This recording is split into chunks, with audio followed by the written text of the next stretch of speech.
as a foreman, you have to, I think it would go a long ways to document how many times you've asked these people, your boss, I need people. This isn't working. You need to document those conversations. And then you need to go to them a month from now when you're still under the same gun and things maybe like, haven't changed, and be like, look, we've talked about this like 6 times. Here's the times. What are you going to do next? Oh man. All right, Andy. Let's address the elephant in the room. Yep. Well, sounds like your voice is going to go away before your coffee does.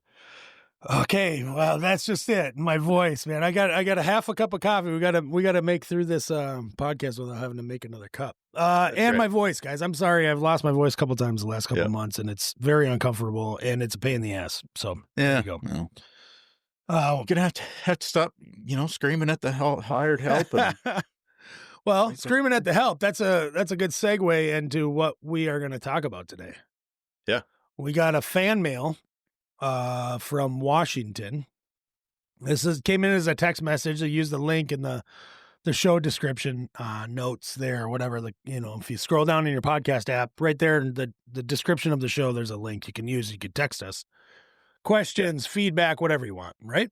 Yeah, all the things. All the things. I don't even know. I don't know. There's a phone number or whatever, but there's a link, and it opens up your text on your phone. Yeah. All right. You ready? Yep.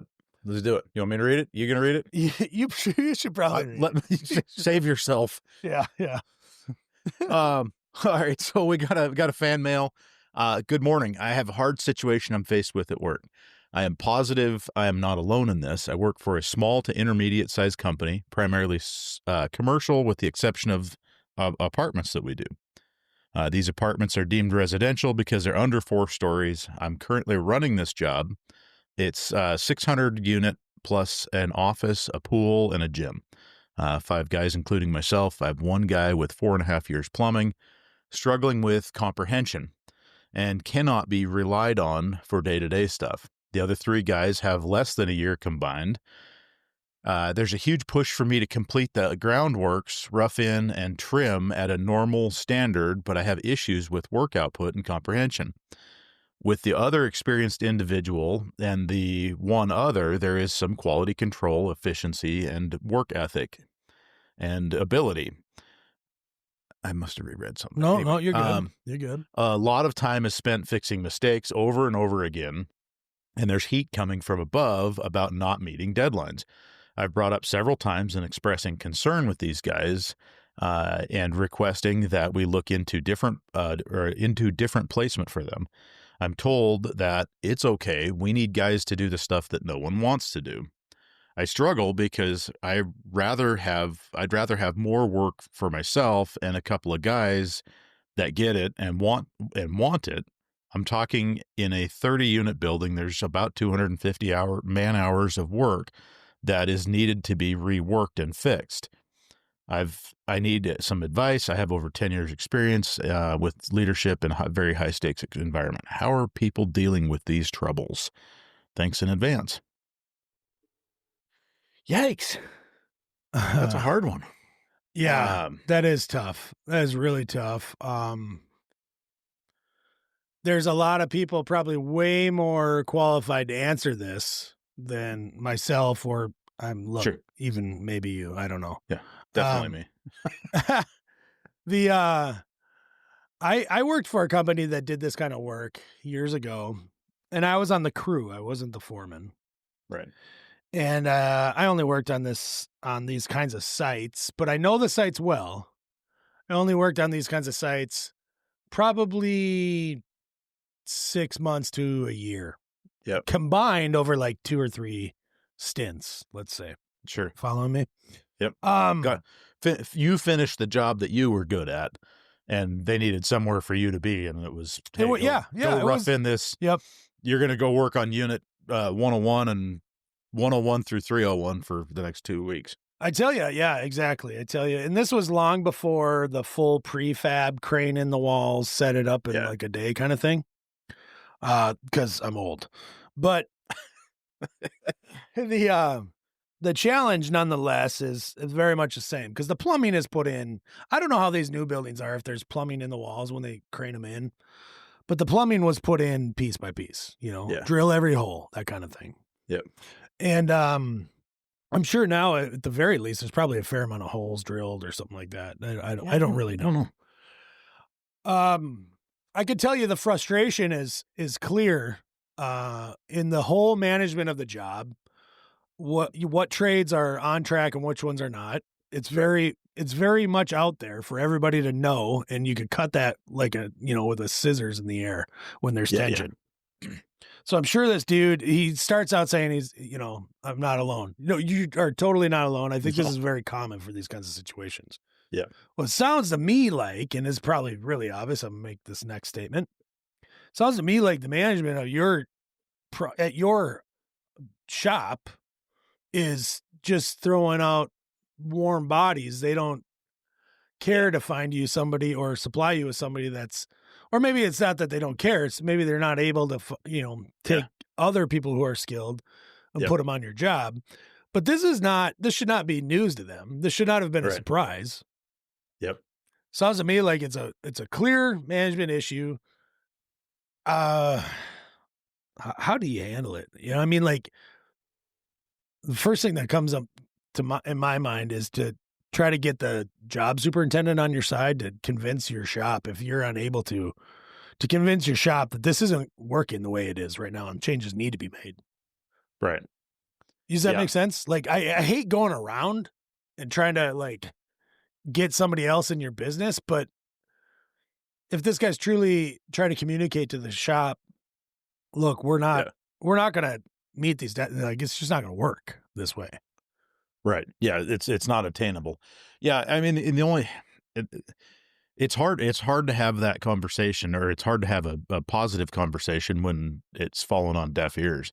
And that's something that somebody has, like say somebody up chain has to recognize. They're not going to solve it. And it may be that in a, he's saying it is in an intermediate sized company. Maybe that he's one of, 15, crew leads, and you know what, maybe what they need is, a different crew lead to come, help out, or like try and get involved and take two of these guys under their wing and be like, hey, we're going to go do training. Here's the quality control. Somebody still has to keep the work going, but somebody has to train these other knotheads that, hey, this is how this stuff works. We can't, you can't do mediocre work and then be like, oh, whatever.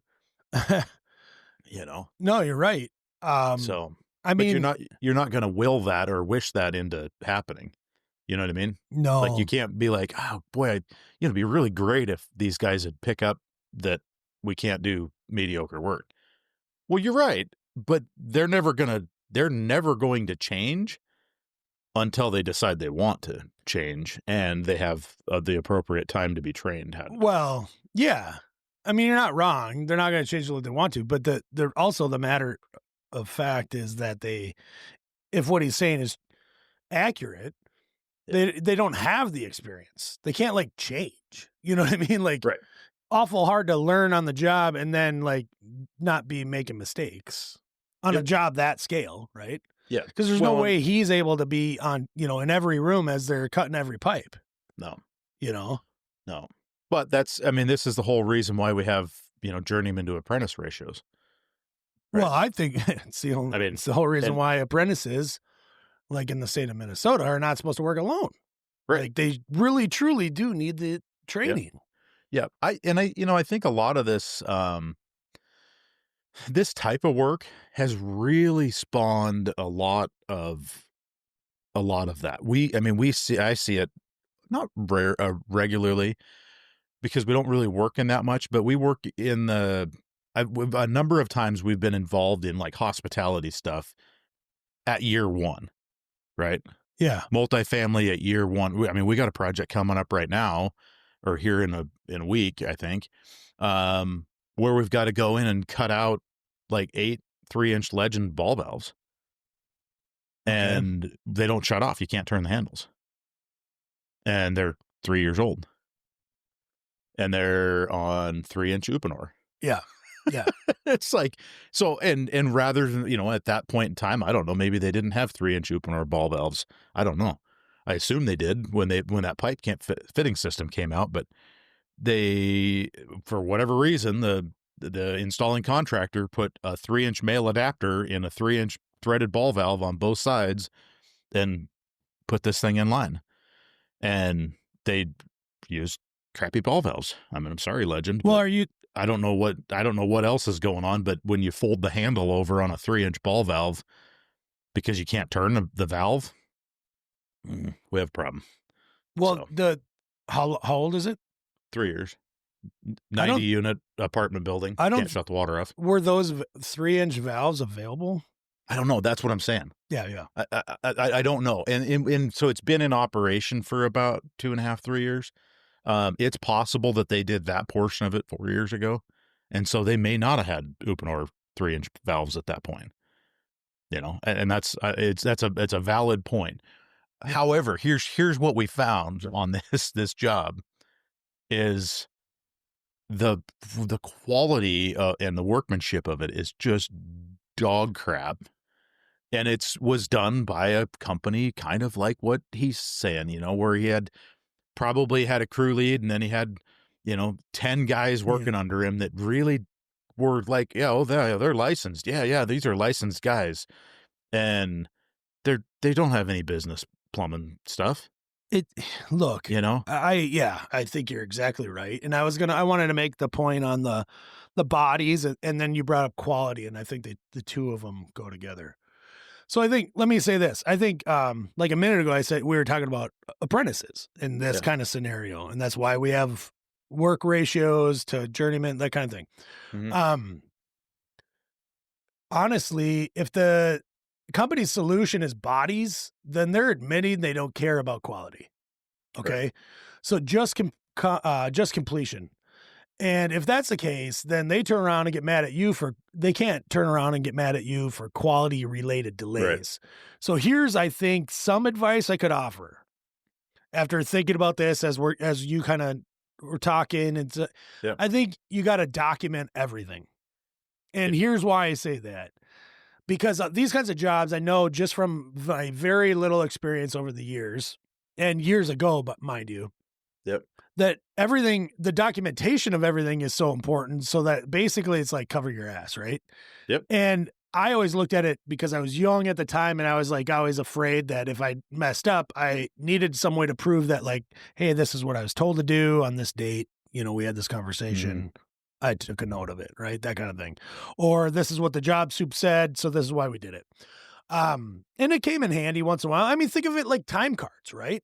Yep. Like if you don't document your own time on your own time, then you're gonna, when it comes to there being discrepancies, like you got something to prove it or not.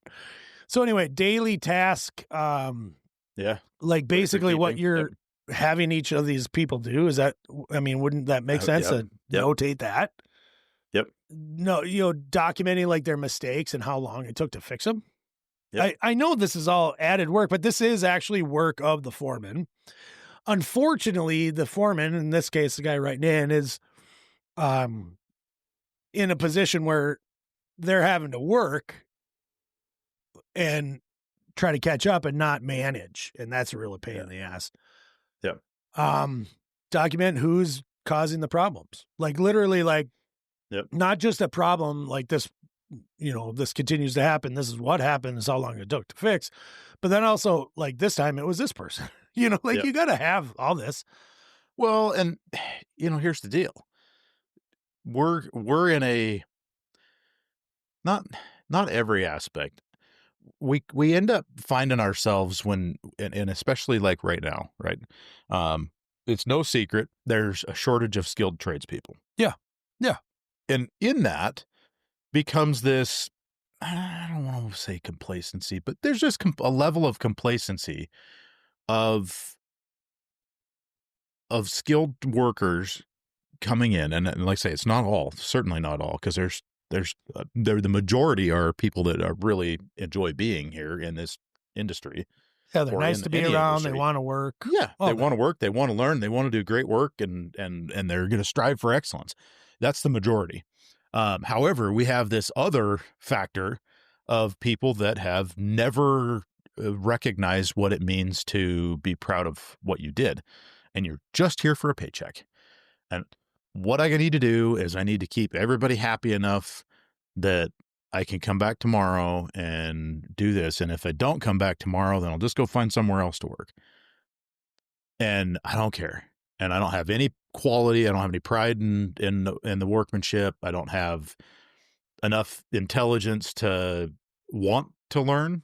Well, there's a level of that, and there's a level of people that used to be somewhere else.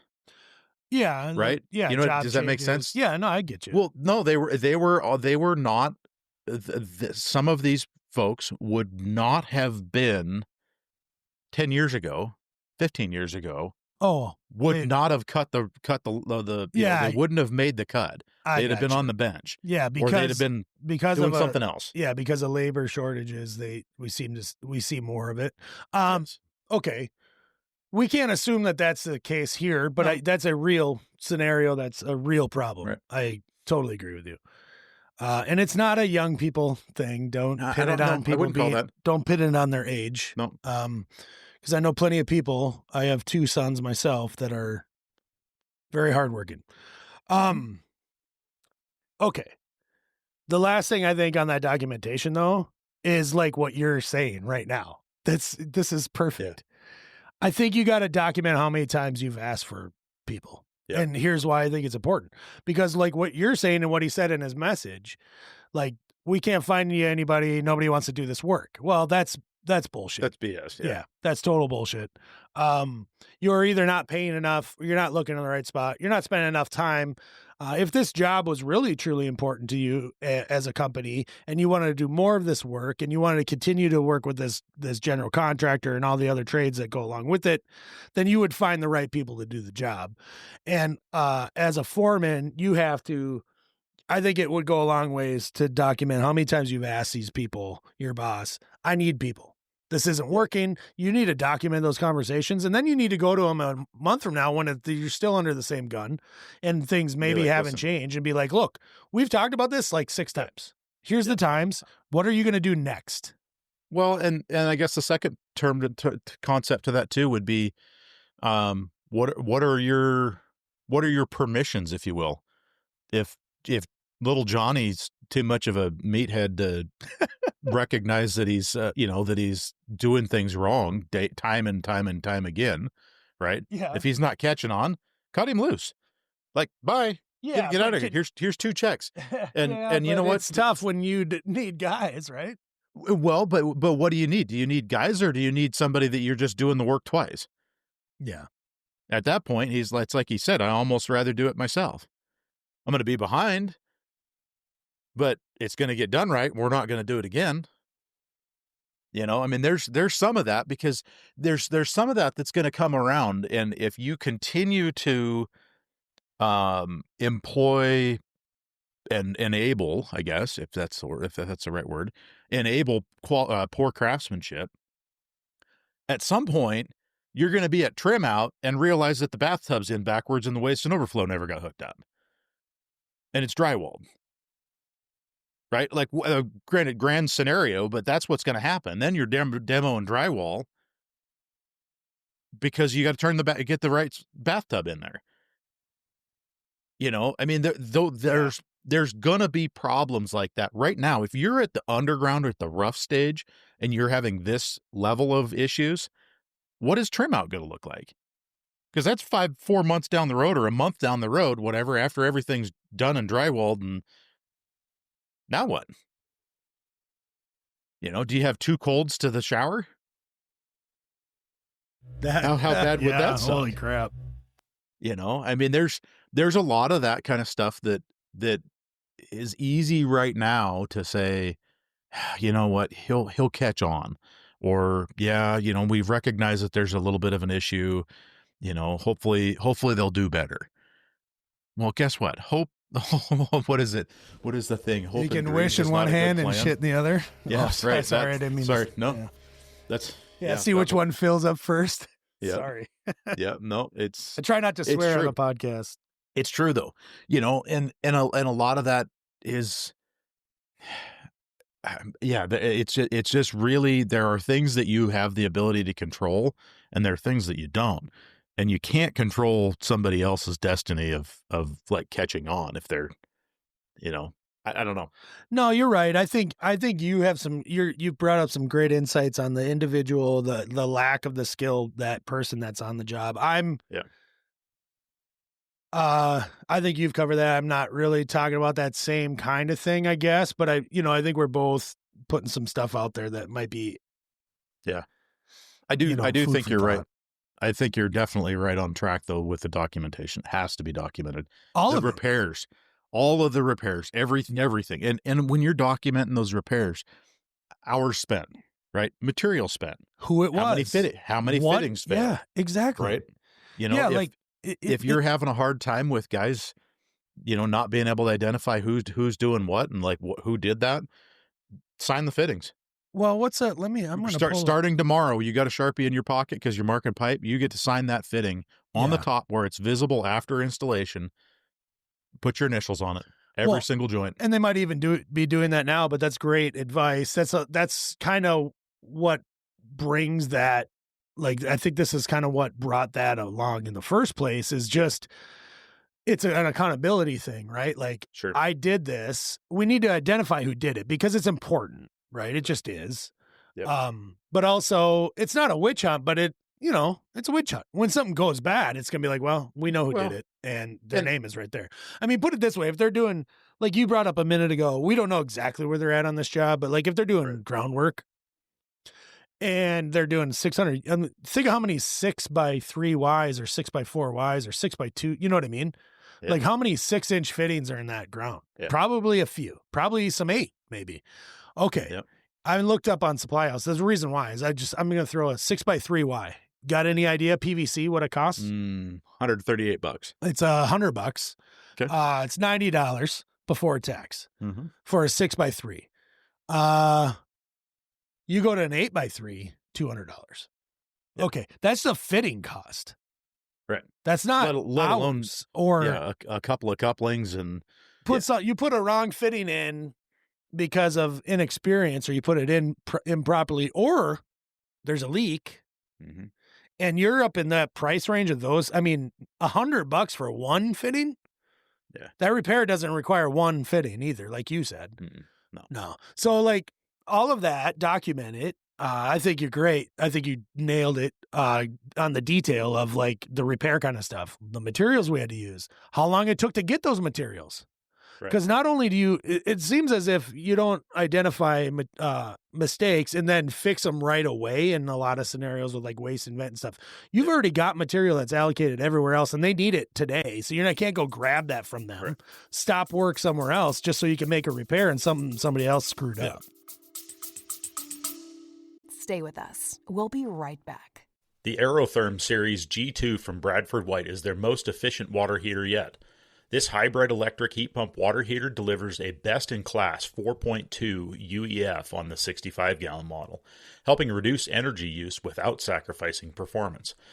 It features Bradford White's intuitive Icon System LED digital display, ultra-quiet operation, and zero-clearance design for the sides and rear, giving you maximum flexibility for tight installs. The G2 is built for efficiency, ease of use, and long-term reliability, exactly what you'd expect from Bradford White. To learn more about the Aerotherm G2, visit bradfordwhite.com. Well, let alone on underground stuff like that or rough stuff, you're doing. I mean, it's testing, right? You're not testing the 6-inch stack or a 3-inch riser stack in an hour.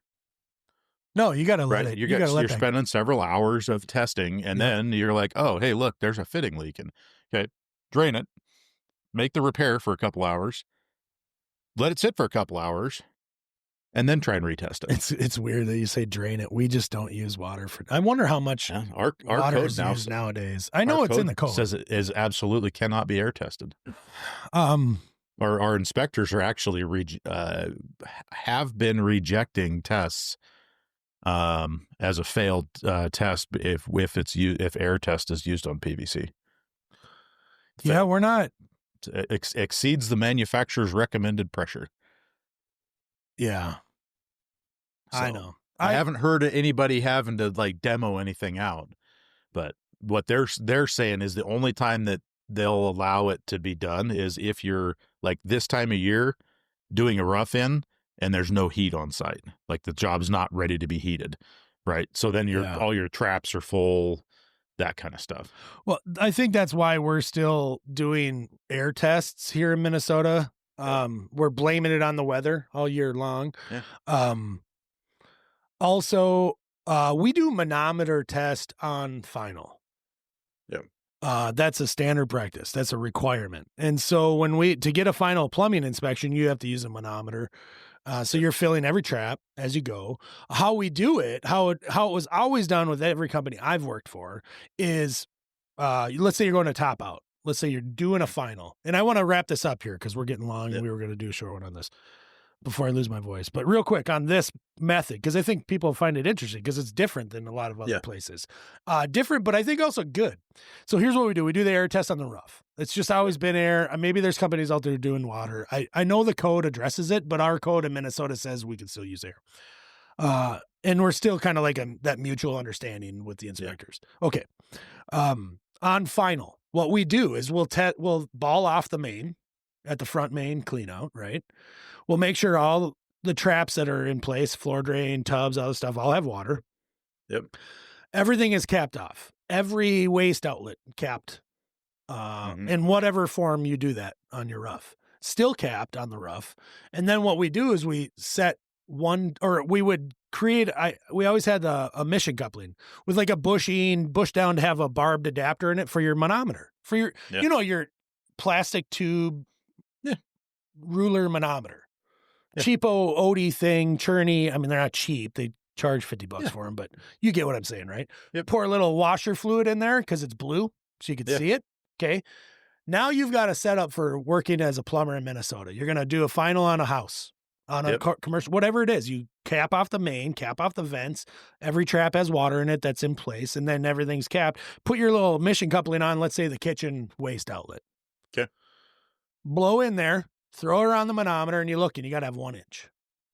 As long as nobody threw a drywall screw or a finish nail or something in a pipe, you're going to be fine.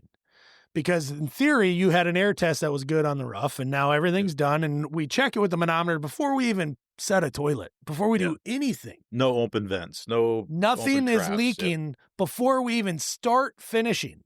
We don't even pull faucets and sinks out of the box at this point. Okay. Right. You following me so far? Okay. And there are plenty of times in my many years of new construction where we didn't get a fixture out until we found a leak. There are also infinitely more times where we didn't have a leak and we start setting fixtures. And so we'll go through that process. Obviously, if your manometer drops, you got a leak. If it drops slow, probably a drywall screw or something like that. If it drops fast, somebody screwed something up. Somebody drilled a pipe, ran a wire through it. I don't know.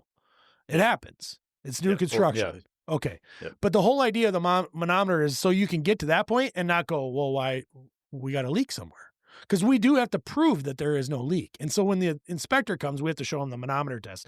And how we do it then is every toilet that's set, before we even bolt it down, it's sitting on the floor on the wax ring. We're ready to tighten her down. We'll take a bucket of water, fill that trap in the bowl of the toilet, throw our manometer back on over at the sink or wherever and we'll make sure that toilet doesn't leak. We'll do that one at a time because I've had bowls that have leaks in them. And keep in mind, we have to do this. This is a requirement. We don't have to do it step by step, but if you don't do it step by step at the end, you're like, I don't know what's leaking. I don't know. We're screwed. And I've been on those scenarios too. So, how we did it is what exactly like I'm explaining. So every toilet drop it. We don't test it after a trap. Come on, right? Right. But, when you're trimming out a lav or something like that, or the kitchen sink or laundry tub, but toilets, because toilets actually have holes in them, believe it or not. They do. You'll probably never know it, but if you test with a manometer, you absolutely will. So then that's what we would do. And then when the inspector comes, we throw a manometer in a toilet because we got rid of that mission coupling at the sink because the sink's hooked up, right? Throw a manometer tube in the toilet, blow on it, show it, and that's how we get our final inspection. Hmm. It's just the way it is. Okay. Real quick, wrapping it up. Seriously, I want to give one kind of like in the spirit of MTGA, right? I want to say this, like, hey, brother, thanks for writing in, first of all. And I want to remind you, you can't fix a company's hiring mistakes with elbow grease. You're not going to do it. I think what Andy said about documenting the mistakes and then just understanding how, like, you got to get to an understanding with your boss on this labor problem, obviously. Right. You can do the solid work and document everything and to your standard, the quality of the work. And you can try to lift these guys up and get them to the where I'm assuming that I say guys, ladies, please do not take that the wrong way. I mean, any person on the job, male, female, whatever. You can try to get them to that point, but to protect your reputation. Like in the end, the problem is, and here's where a lot of the stress is going to kind of manifest itself in the end, is you're going to think, well, I'm going to look bad if this job doesn't go well, but that's not your fault, dude. Seriously. And so keep your standards high, even if the companies don't match it. I mean, you gotta, I think documenting things and worrying about, look, I'm going to do the best job I can with what I got. In the meantime, hit your boss up. Tell him we've talked about this 4 times now. We've talked about this 5 times now. We've talked 6 times. What are you doing about it? Like that's if they're putting you in charge of this high profile job, then at the very least, you deserve the respect on your end to say, and the ability to say, hey, I've told you about this. Oh, I need you to tell me what you're going to do. Yep. Well, something you can think about too. And I don't know, depending on how this job's set up, if you're calling into the office or the shop for material runs, right? If you're like, hey, I need this is, for next week, maybe make 2 orders. One's repair parts. Oh yeah. Shit. Right. They'll see that. I guarantee you that when that super or the project managers documenting POs written to that project, and they're seeing these POs come across the desk that are, $1,000 for fittings to repair unit, blah, blah, blah, blah, blah. Yeah. They'll start adding up. Yeah. Start adding on the PO, however your system works, like put R at the end or something, rework, right. You know what I mean? Like, or just put rework on it. Yeah. Maybe they already have a rework, maybe that's exactly what it is. Maybe they are. Yeah. It sounds like documentation, and there's a lot you're not going to solve. That's where you're going to remain frustrated in that position. You're not going to be able to solve the problems completely. Right. All right, dude. Sorry about my little rant on the manometer. Jeez, I know, went off on it. It's different, right? It is a solid way to know that, because we have to prove there's no leak once everything's in. I think it's a good product in the end. So I think the product is, I think it's a good quality control for a homeowner then to get a plumbing system that we know isn't leaking. And I say that because if you're not testing like that, how do you know it's not leaking? Yeah. You can't fill the house up with water to the roof once the fixtures are on. Yep. Right. So how do you guys prove that it doesn't leak? You know what I mean? We don't. Running test. That's what we've always called it. Just, start using them, flush them. Yeah. Yeah. But, but on that same note, how do we know that there's a drywall screw? Well, you don't. You come back 2 years later when the customer's like, this closet always smells like sewer. Yeah. Oh, well, let's cut some drywall open and we'll find it. Well, that's what I think we're eliminating here in the whole process that we're required to do. Mm-hmm. Yeah, it's different. If you're not doing this kind of work, sorry if it's boring, but like it is. I think it was worth mentioning because I don't think a lot of people fully understand, and it's because it's different enough. All right. So, whatever. Better plumbing in Minnesota. Just better plumbing. I'm just going to tell you that. We're better than you. That's right. All right, guys. Thanks for listening. And this whole episode was brought to you by our listener question, right in. That's what, I mean, not sponsored or anything. I'm just saying, gave us something to talk about, and I love it. Yep. Appreciate it. All right, dude. Take it easy. Good luck. Good luck. See ya. See ya.